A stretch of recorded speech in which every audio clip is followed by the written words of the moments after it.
갈라디아서 강의 네 번째 시간입니다. 오늘은 복음은 하나다라고 하는 제목으로 말씀을 전하려고 합니다. 지금 사도 바울은 계속해서 거짓 교사들에 의해서 공격을 좀 당하고 있는 것이에요. 그래서 갈라디아 교회 안에 소리 소문 없이 가만히 들어온 그런 거짓 교사들이 사도 바울이 전했던 복음과 사도 바울의 사도성, 그는 진정한 사도가 아니고 그가 전한 복음도 무엇인가 진짜가 아니다 라고 하는 그런 거짓 교사들의 공격이 있었던 것이죠. 바울의 복음은 되게 단순했습니다. 어떤 복음인고 하니 오직 한 분 예수 그리스도를 나의 구주로 믿기만 하면 구원받는다, 하나님의 자녀가 된다. 심플해요. 여태까지 듣도 보도 못하게 너무나 단순해요. 우리가 이 갈라디아서의 말씀을 계속 상고하고 묵상할 때 우리가 기억해야 될 것은 이때 당시에 시대적인 상황과 이들의 신앙 상황이에요. 뭔고 하니 지금 예수님 시대에 예수 그리스도를 믿는 이 기독교의 복음, 이 진리를 만나기 이전에는 어떤 신앙 가운데 유대인들이 있었을까요? 유대인들이 수천 년 동안 그들이 이 믿어오고 행해왔던 그 신앙은 뭘까요? 모세의 율법. 그들이 유대인이라고 하면 수천 년 동안 역사와 전통을 따라서 할례 받는 거. 그냥 그들은 태어나서 내 어머니 아버지가 히브리인이고 유대인이에요. 그럼 나도 유대인이에요. 그럼 난지 8일 만에 내 아들을 할례를 줘야 해요. 그걸 수천 년을 그렇게 살아온 겁니다. 우리는 율법과 은혜 이러면 되게 쉽게 생각해요. 당연히 은혜지. 어떻게 어리석게 그 할례 받고 이래서 구원받는다고 이게 말이 되나 이렇게 생각합니다. 그러나 갈라디아서가 쓰였던 그 시절, 복음이 예수 그리스도께서 이 땅에 복음으로 오시고 그리스도인들이 막 탄생하기 시작하고 교회가 탄생했던 그 시기를 한번 생각해 보세요. 수천 년 동안 아브라함 때부터 받았던 할례, 아브라함 때부터 지켜왔던 모세 오경에 따라 지켜왔던 절기들, 그들이 유대인으로서 이제 예수를 믿고 거듭났지만 그들의 머릿속에는 뼛속까지 이것은 어떤 특별한 것이 아닌 거예요. 당연히 지켜야 하는 거예요. 할례 당연히 받아야 하고요. 절기들 당연히 지켜야 해요. 그 다음에 예수 그리스도를 통한 구원 플러스. 이게 진짜야. 그러나 여태까지 수천 년 동안 해왔던 그러한 율법적인 것들이 이들에게는, 우리는 율법이라고 구분하지만 유대인 그리스도인들에게는 이것은 율법이 아니라 그냥 너무나 당연한 삶의 일부분, 이런 겁니다. 그런데 그 틈새를 누가 좀 공격하고 있는 거 아니에요? 거짓 교사들이 공격하고 있는 거예요. 바울이 전한 복음은 뭔가 좀 빠져있다라고 하는 거예요. 뭐가 빠져있다? 적어도 유대인 그리스도인들에게 수천 년 동안 삶의 일부분이 되었던 할례. 할례라고 하는 것은요, 오늘도 할례 얘기가 나오는데, 할례라고 하는 것은 유대인들의 정체성입니다. 할례를 받았냐, 이것이 유대인이냐 아니냐를 결정짓는 거예요. 코리안이냐 아니냐 결정지어요. 이거 명확한 경계선이 돼요. 그런데 그것을 지금 공격하고 있는 것이죠. 그런데 사도 바울이 과거에 교회를 핍박하고 그리스도인들을 핍박했던 사도 바울이라고 하는 자가 근본도 없이, 그를 누가 사도로 임명한 적도 없고 12사도와 함께 머문 적도 없던 그가 스스로 내가 사도가 됐다라고 해서 복음을 전하고 이렇게 활기치고 다니는데, 그런데 그가 얘기하는 복음에 뭔가 빠져있다라고 하는 거예요.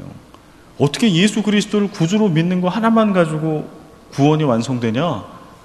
유대인들이요, 너희들의 사고를 가지고 한번 생각해봐. 그래서 복음 안에 서 있던, 바울이 전했던 오직 예수 그리스도를 통한 구원이라고 하는 확실한 복음, 아주 심플하고 단순한 그러나 강력한 복음을 붙들고 교회를 세워왔던 갈라디아 교인들을 근본체 흔드는 거예요. 그들의 수천 년 동안 그들의 삶 속에 행해왔던 그러한 율법이라고 하는 것, 삶의 일부분, 관습이라고 하는 것을 끄집어 들고 와서 유대인 그리스도인들이요, 생각해봐라.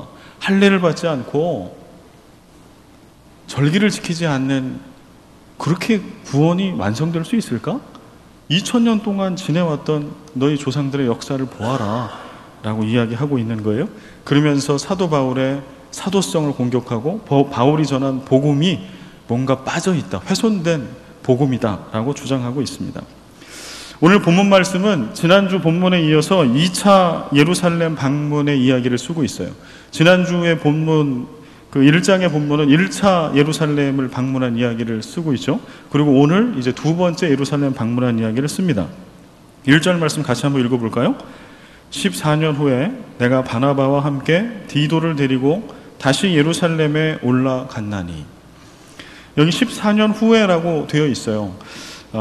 이 14년 후에가 뭐 언제부터 14년 후인가라고 성경에 있지 않아요. 그래서 오늘 그 본문을 주석을 하지는 않겠습니다. 그러나 여기서 우리가 알 수 있는 것은 뭐예요? 14년 후에 지금 2차로 예루살렘에 바울이 간 거예요. 바나바와 디도를 데리고. 그러니까 14년 동안은 적어도 바울은 어떻게 누구랑 사역을 한 거예요? 예루살렘의 사도들과는 전혀 관계없이 따로 떨어져서 독립적으로 사역을 하고 있었다라고 하는 것을 지금 바울이 쓰고 있는 거예요. 14년 후에. 적어도 나는 14년 동안 예루살렘에 있는 사도들에게 어떤 영향을 받거나 그들과 무엇을 나누거나 배우거나 뭘 컨펌받거나 이러지 않고 나 홀로 주께서 내게 주신 복음을 가지고 홀로 독립사역을 했습니다. 이걸 밝히고 있습니다. 그리고 여기 등장하는 두 인물이 나오죠. 바나바와 함께 디도를 데리고 다시 예루살렘에 올라갔다. 그리고 유력한 사도들을 이제 만나고 바울이 여태까지 전했던 복음을 그들 앞에서 다시 전하죠. 그러면서 이제 복음을 나누고 서로 확증하는 거예요. 아, 우리가 전하는 복음이 동일한 복음이구나. 우리가 한 분 예수 그리스도를 믿고 있구나. 이걸 서로 확증하는 그런 시간을 가졌던 것이죠. 여기 등장하는 인물 중에 디도를 우리는 주목해야 합니다. 디도는요, 바울의 2차 전도 여행 때 고린도에서 제자 삼았던 사람, 디도 유스도라고 하는 사람, 사도행전에 보면 나옵니다. 바울이 2차 전도 여행 때 고린도에 가서 이 디도에게 복음을 전하고 그를 제자 삼았어요. 그리고 1년 6개월여간에 디도의 집을 통하여 그곳이 교회를 삼아 그곳에서 1년 6개월여 동안에 복음을 전한 이야기가 사도행전에 기록되어 있습니다. 물론 브리스길라 아굴라라고 하는 동역자들도 그 고린도에서 만났죠. 그리고 나중에 이 디도가 어디로 파송이 되는 거 아니 그레데 섬으로 사역자로 그가 파송이 돼서 그레데 섬에 사역을 하게 되는 이야기들이 성경에 나와 있습니다. 근데 이 디도라고 하는 인물이요, 어디서 만난 사람이라고요? 고린도 사람이에요. 그는 이방인입니다. 지금 좀 문제가 좀 생겼어요. 바울이 14년 동안 예루살렘에 있는 그 사도들과 교류하지 않고 독립사역을 하다가 14년 만에 누군가를 데리고 예루살렘에 딱하니 나타났어. 근데 그 중에 한 사람이 누구예요?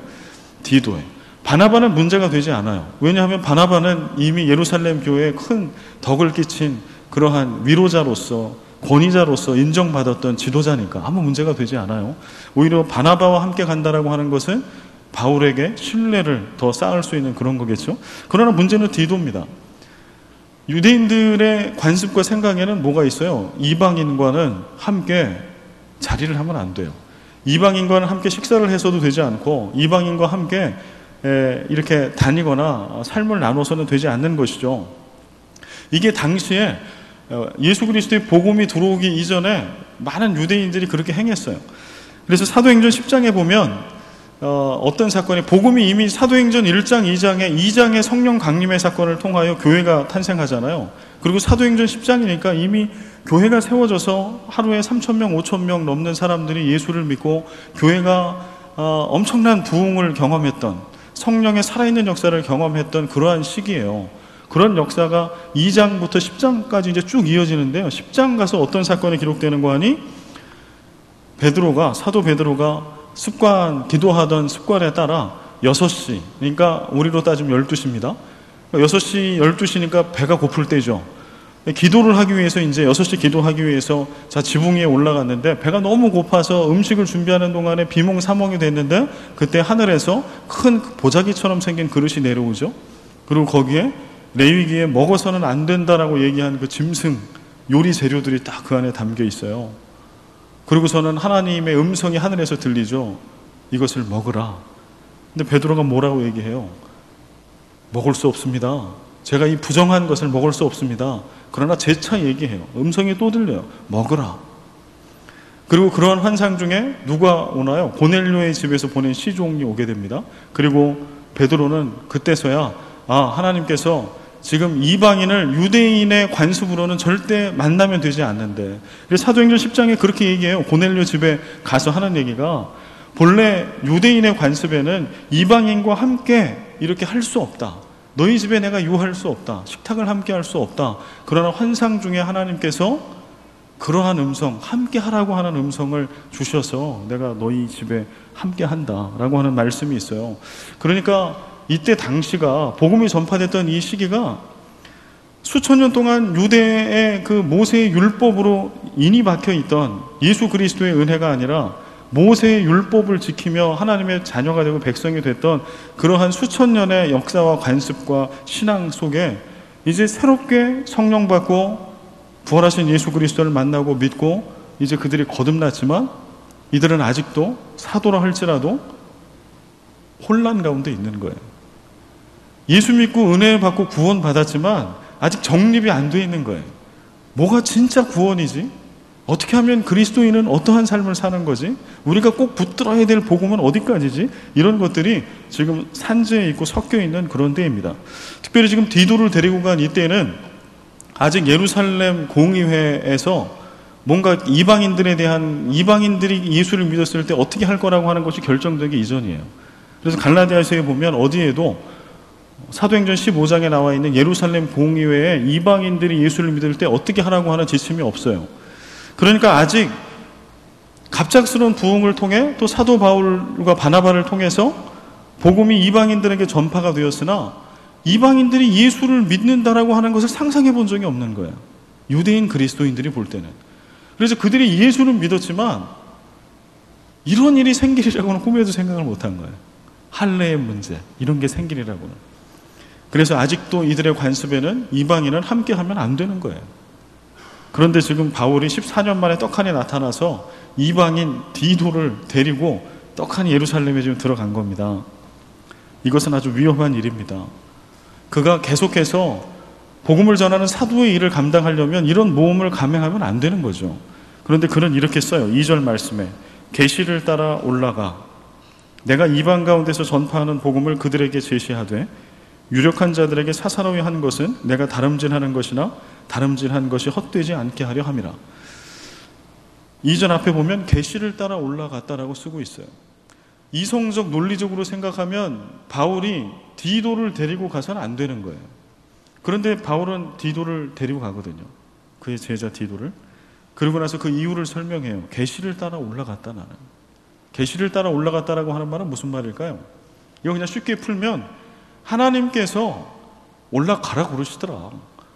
내가 기도를 하는데 주님께서 나에게 말씀하여 주시기를 디도를 데리고 바나바를 데리고 디도와 함께 예루살렘에 가서 여태까지 네가 알고 있고 믿고 전했던 복음을 그들과 나누어라 라고 하는 것은 내 의지와 내 계획이 아니라 주님의 명령이셨다. 주님의 뜻이었다 라고 고백합니다. 지금 어느 도시를 가는 거잖아요. 그냥 예루살렘에 가는 겁니다. 여러분 사시는 곳이 어딘가요? 예를 들어서 올티가스에서 오셨어요? 우리 장집사님, 이권사님 올티가스에서 왔어요. 그럼 올티가스에서 마카티 올 때 기도하고 오나요? 주님, 제가 마카티를 가도 될까요? 안 될까요? 제가 제 아내를 데리고 가도 될까요? 안 될까요? 내가 이 비즈니스 파트너를 데리고 가도 될까요? 안 될까요?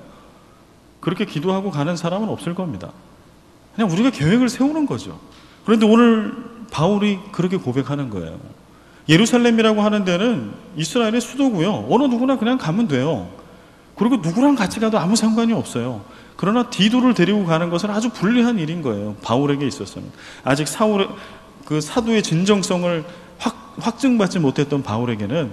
그런데 그가 그렇게 예루살렘에 디도를 감히 데리고 자랑스럽게 갈 수 있었던 이유는 주님께서 무엇을 원하시는지를 그는 매일매일 매순간 묻고 장소를 이동할 때도 누군가 동역자들과 함께할 때 누구와 함께할 것인지도 그리고 주께서 말씀하시면 그대로 순종하는 거예요. 제가 언제 한참 막 성령 받고 뜨거운 어떤 한 집사님과 대화를 한 적이 있었는데 이분이 이런 얘기를 하더라고요. 목사님, 제가 요즘에 얼마나 뜨겁고 기쁜지 모르겠습니다. 하나님이요, 기도하면 다 들어주세요.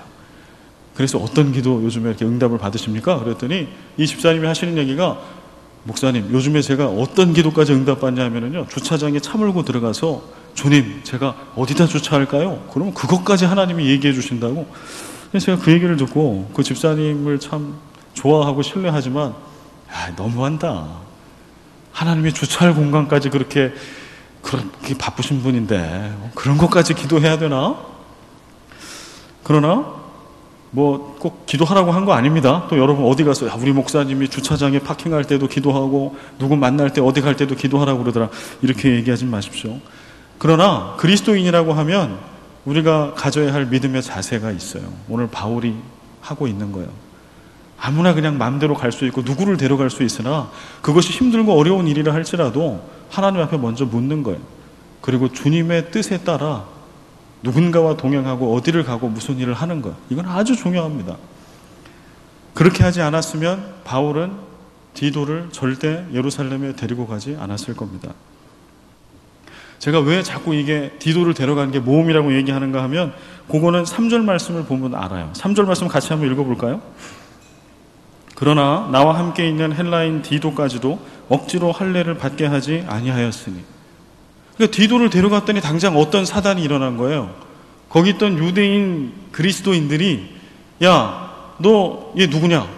얘 이방인인데? 너 어떻게 경건한 유대인이 이방인과 함께? 그랬더니, 야, 안심해, 얘 그리스도인이야, 예수 믿었어.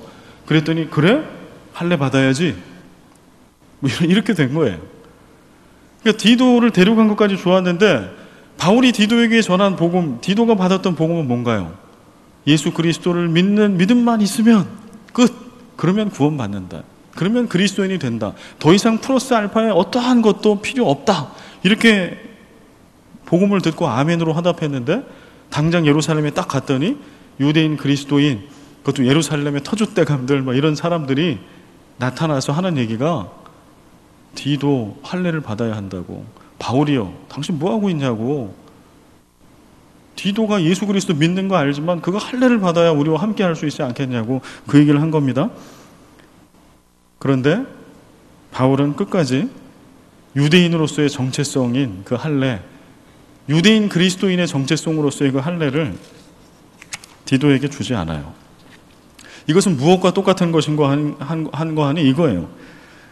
유대인 그리스도인 중에 많은 사람들이 생각하기를, 그 다음에 그 중에 또 거짓 교사들은 당연히 그렇게 생각을 했죠.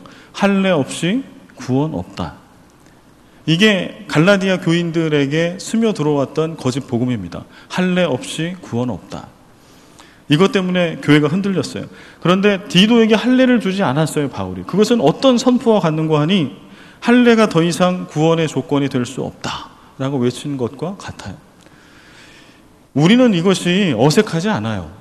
할례 없이 구원은 당연하다. 할례가 구원의 조건이 될 수 없다. 우리는 아멘이죠.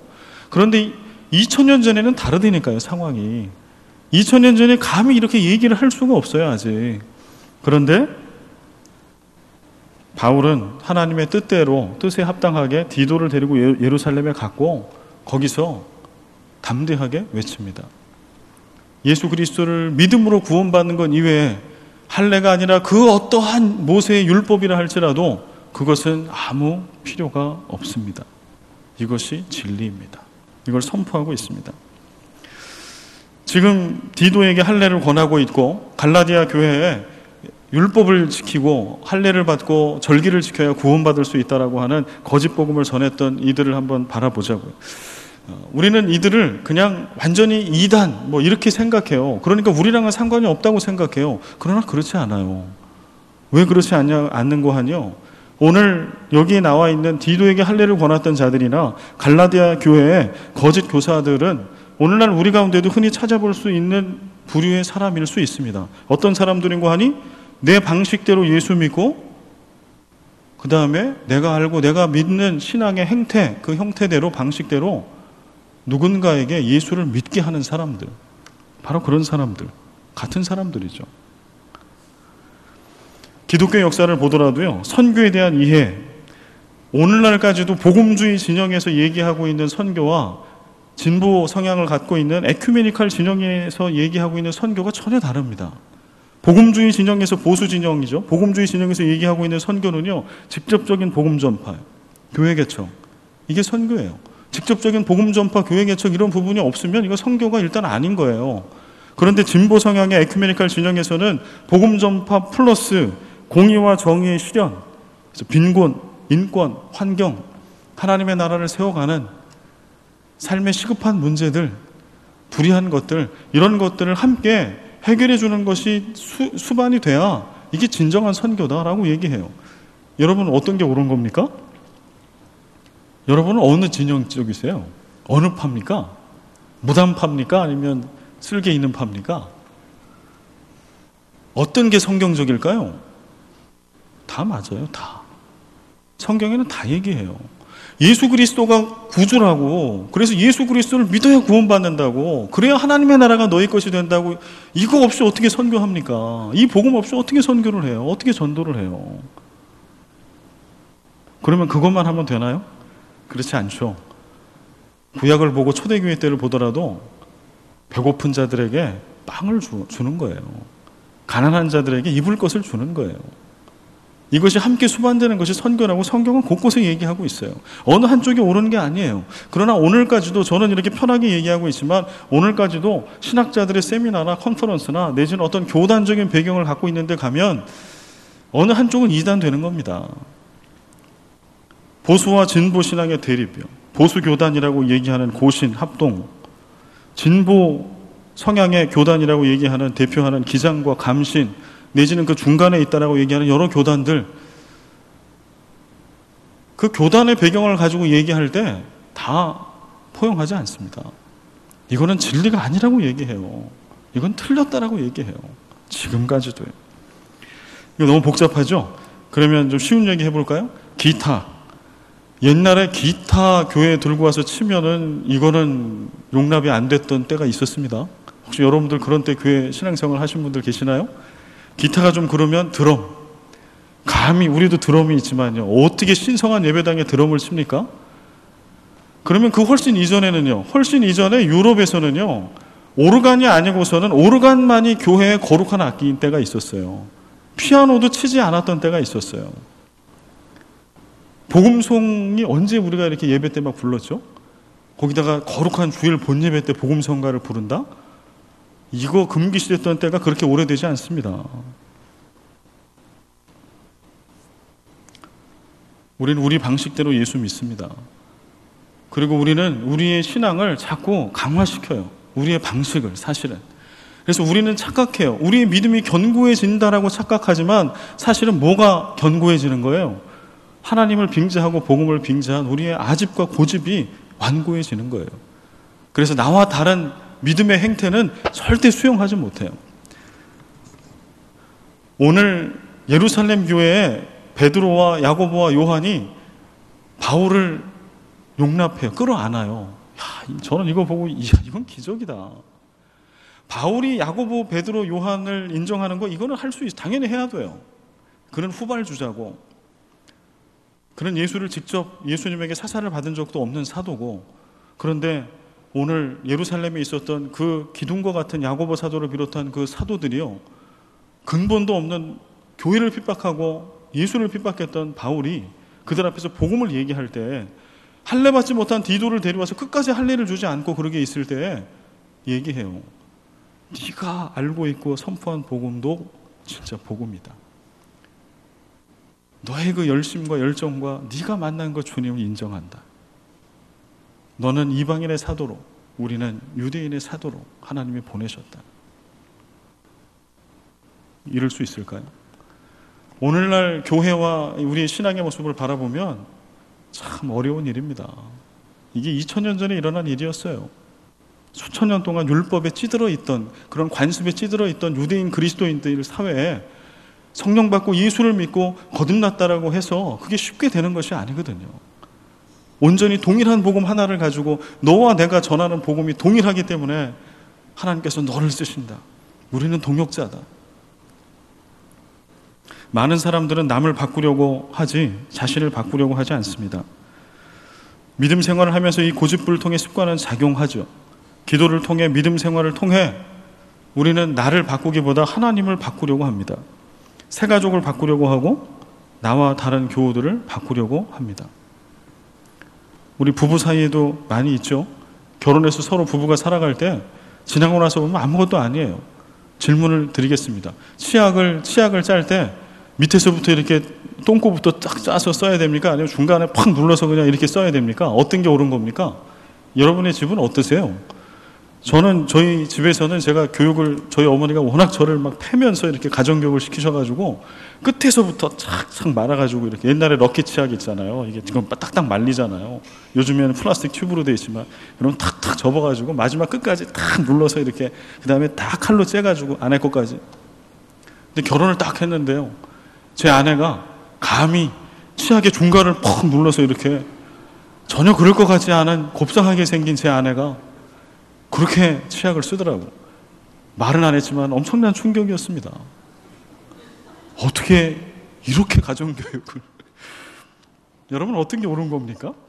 지내놓고 나서 보니까요, 똑같아요. 결국은 다 쓰게 되더라고요. 여러분, 양말은 이렇게 뒤집어서 빨래통에 넣으면 큰일 나죠.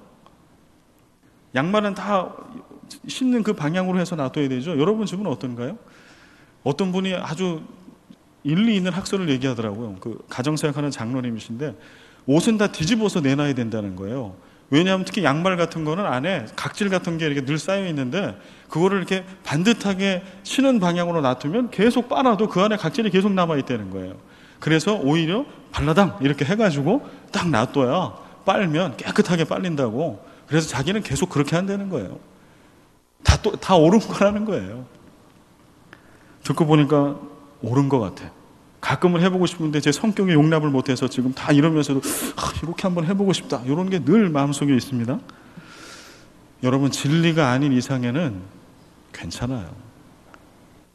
예수 그리스도 한 분을 믿는, 한 분만 믿는, 오직 예수 그리스도를 믿는 믿음으로 구원받는 것, 그 이외에 다른 어떠한 것도 필요 없다라고 하는 그 복음 하나만 우리가 공유하고 있으면 우리는 어떠한 것도 함께 할 수 있어야 해요. 오늘 바울과 예루살렘 교회 지도자들처럼 5절 말씀에 이렇게 얘기합니다. 그들에게 우리가 한시도 복종하지 아니하였으니 이는 복음의 진리가 항상 너희 가운데 있게 하려 함이라. 할례를 받아라, 그것이 틀렸다라고 그렇게 얘기를 하고, 거짓 교사들 4절에 보면 이는 가만히 들어온 거짓 형제들 때문이라. 그들이 가만히 들어온 것은 그리스도 예수 안에서 우리가 가진 자유를 엿보고 우리를 종으로 삼고자 함이로다. 거짓 교사들이 가만히 들어와서 우리를 종으로 삼기 위해서 이미 다 폐기해버리신, 그리스도의 십자가의 보혈 가운데 폐기되어버린 그러한 할례받음, 절기 지키는 그런 율법을 가지고 우리를 옥죄어 누르려고 하는데, 나는 복음의 진리가 있냐 없냐 그거 하나만 보고 디도에게 할례를 주지 않았고, 사도들과 동등하게 자랑스럽게 복음을 얘기했고, 사도들도 그 복음에 화답하고 우리는 동역자가 되었다. 이게 바울의 증언.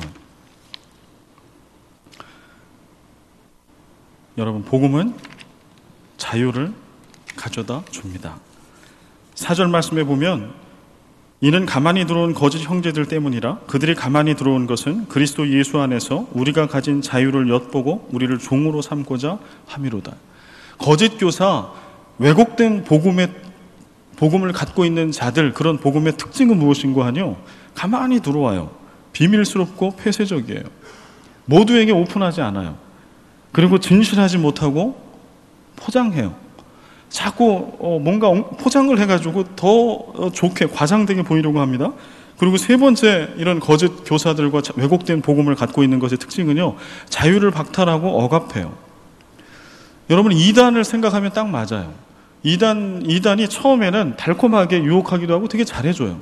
그런데 결국은 그 이단의 탁 중심에 들어가지도 못하고 나오지도 못하는 상황이 되면 어떻게 하나요? 그 재산 다 갖다 바쳐야 됩니다. 그 교단에서 얘기하는 그 진리, 그 신앙의 모습 그대로 하지 않으면 심지어는 테러까지 하잖아요. 이게 거짓 복음의 모습이에요. 그러나 복음은 어떻다?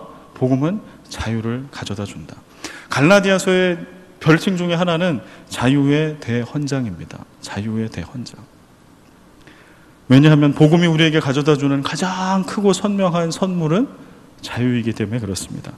요한복음 8장 32절, 진리를 알지니 진리가 너희를 자유케 하리라. 우리 같이 한번 읽어볼까요? 시작. 우리가 진리를 알고 말씀을 공부하고 복음의 확신 가운데 쓰면 쓸수록 우리 가운데는 뭐가 커져요? 자유가 커져요. 우리 가운데는 차고 넘치는 자유가 생기게 됩니다. 갈라디아서 5장 1절 말씀이요. 그리스도께서 우리를 자유롭게 하려고 자유를 주셨으니 그러므로 굳건하게 서서 다시는 종의 멍에를 매지 말라. 우리가 이걸 잘 분별해야 돼요. 우리가 예수를 잘 믿고 우리의 믿음이 성장하고 성숙한다라고 할 때 좀 완고한 엄격한 신앙을 갖고 있는 그런 신앙의 흐름 가운데 있는 사람이나 그런 교회나 공동체는요, 자꾸 플러스 알파를 막 덧붙여요. 이거 꼭 해야 된다고, 이거 안 하면 안 된다고. 처음에는 좋은 의도로 그렇게 하는 거예요. 예수를 잘 믿게 하기 위해서. 그러나 나중에는 뭐만 남아요? 복음은 온데간데 없이 이거 해야 돼, 이거 해야 돼, 이거 안 하면 안 돼, 이거만 남아요. 그래서 그 안에 영적 자유함이 없어요. 우리 자녀 세대들에게 실수했던 것 중에 하나도 그런 거죠. 예수를 믿는 거, 교회 예배당에 가서 예배를 드리는 거, 이게 그들에게 자유함이 됐어야 하는 건데 어떻게든지 교회를 보내려고 온갖 협박을 하고 강압적으로 아이들을 그냥 교회에다 앉혀놓다 보니까 이 아이들이 이성이 발달하고 이제 자라가고 성장하면서 이제 알거든요. 그런 게 아니라고 하는 것을. 효도 차원의 교회 가다가 이제 어느 때가 되면 효도를 그치죠. 그렇게 얼마나 많은 아이들이 떠나가는 줄 모릅니다. 복음은 우리에게 자유를 가져다 줍니다. 근데 우리가 이제 거짓된 이 복음들과 이런 게 들어올 때 무너지는 이유는 뭐냐 하면은요, 우리가 예수를 믿어요. 그러면 진리를 알면 진리가 우리를 자유케 하잖아요. 그런데 이 자유함이 한꺼번에 확 찾아오지를 않아요. 대부분은 점진적으로 찾아와요. 왜냐하면 우리 주님께서는 우리가 은혜를 받고 예수를 믿고 우리가 변화되었어도 주님께서는 우리에게 늘 여전히 자유를 허락하세요. 우리 스스로 무엇인가를 결단하고 결심하고 따르기를 주님은 기다려주세요.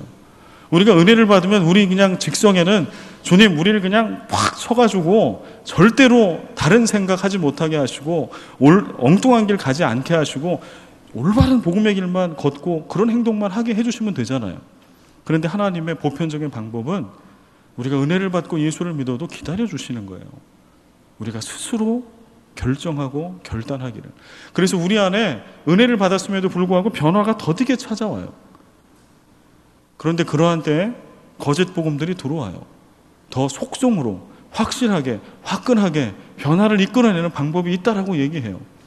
지금 갈라디아 교회 거짓 교사들은 그걸 얘기해요. 확실하고 화끈하게 구원의 확신을 받을 수 있는 길이 있다. 할례를 받아라. 확실하죠? 왜냐하면 증표가 있잖아요. 몸에 남잖아요. 증거가. 우리가 예수 그리스도를 믿는 그 순간부터 보이진 않지만 우리 내면에서 성령님께서 일하십니다. 그리고 그 주님의 일은, 그 사역은 결코 실패하는 법이 없습니다. 그래서 오늘도 우리가 아까 에스더회에서 특송한 것처럼 오늘도 하루하루 한 걸음 한 걸음 십자가에 더 가까이 나아가게, 진리에 더 가까이 나아가게, 그래서 견고하게 흔들리지 않는 믿음을 붙들고 거듭난 그리스도인의 능력 있는 삶을 살게 우리 주님은 반드시 그렇게 해주세요. 그런데 우리가 생각하는 속도와 그 내용이 다르다라고 하는 것, 이것을 기억해야 합니다.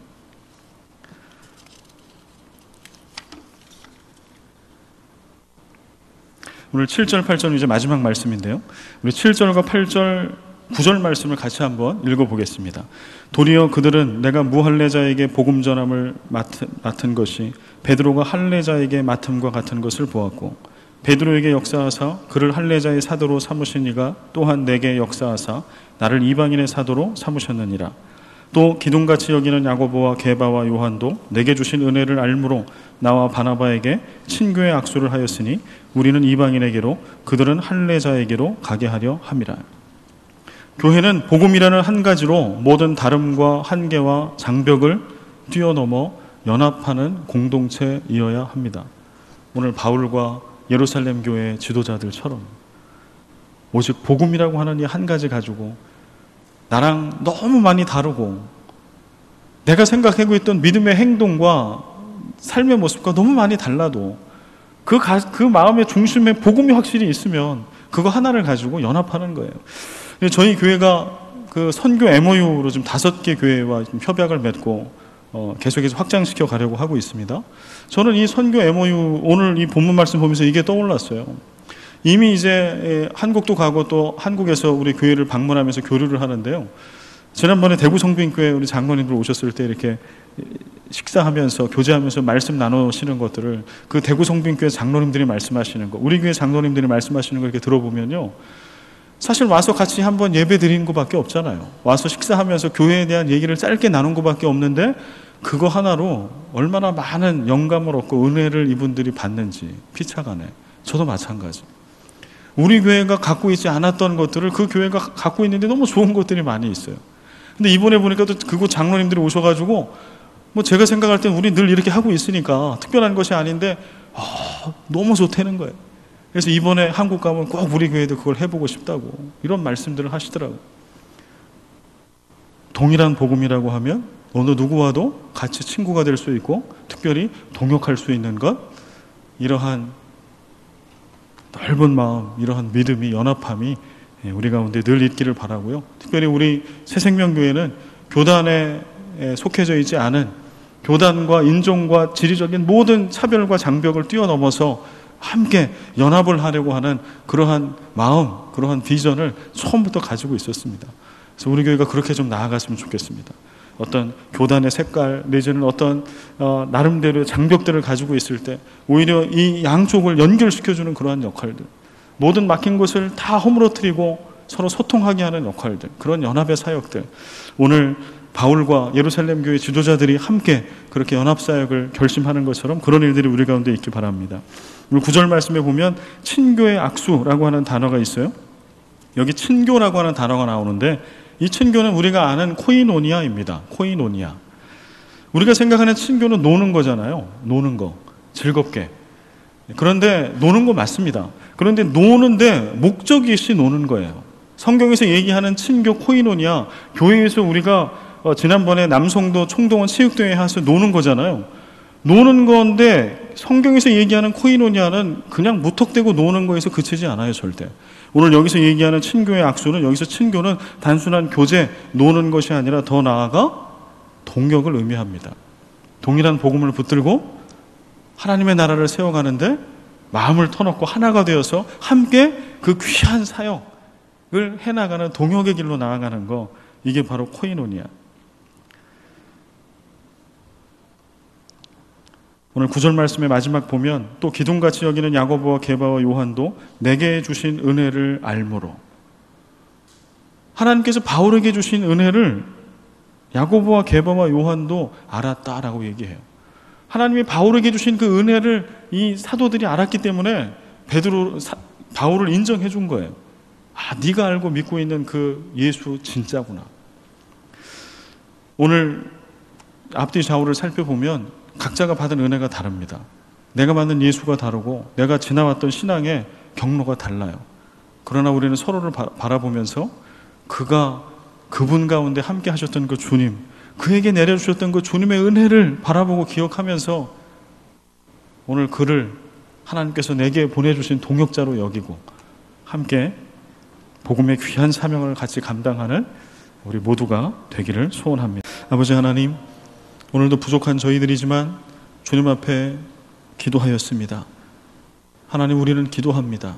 하나님은 들으시고 응답하시고 일하십니다. 우리는 부족하지만 전능하신 하나님 일하시고 우리의 기도에 응답하실 것을 믿기에 우리는 기도하였습니다.